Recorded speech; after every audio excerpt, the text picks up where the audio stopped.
Pendidikan di Indonesia menghadapi tantangan serius. Dengan ambisi mencapai 40% lulusan sarjana pada tahun 2045 kini, tampak sulit tercapai tanpa adanya desain besar untuk sistem pendidikan. Situasi ini tentu berpengaruh pada pengembangan sumber daya manusia di negara kita. Selanjutnya, strategi pembayaran utang akan melibatkan 4 instrumen bisnis, termasuk PLN dan Agrinas, yang diharuskan meningkatkan produktivitas demi mencapai target tersebut. Salah satu langkahnya adalah dengan renegosiasi kontrak Independent Power Producer, IPP, PLN. Di sisi lain, keterlibatan media asing, seperti Wall Street Journal dan Washington Post, akan dimanfaatkan untuk menyoroti beban biaya tinggi IPP yang ditanggung oleh PLN.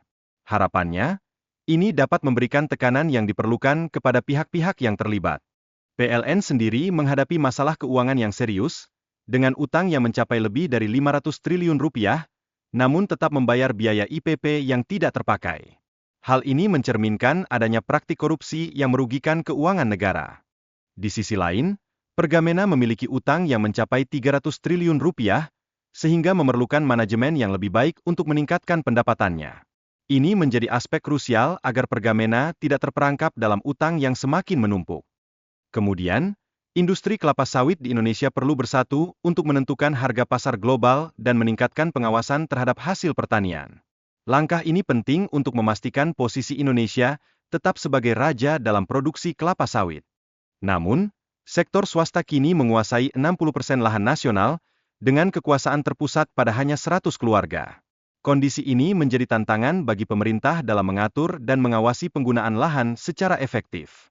Utang negara Indonesia kini mencapai 9.000 triliun rupiah, dengan bunga tahunan yang sangat tinggi. Ini mendorong pemerintah untuk mencari cara-cara inovatif dalam pengelolaan utang agar bisa mengatasinya. Terakhir, dengan merampingkan izin pertambangan dan pengelolaan, potensi pendapatan baru dari sumber daya dapat mencapai 1.000 triliun rupiah. Ini bukan hanya dapat mendukung pembayaran utang, tetapi juga akan berkontribusi pada pertumbuhan ekonomi secara keseluruhan.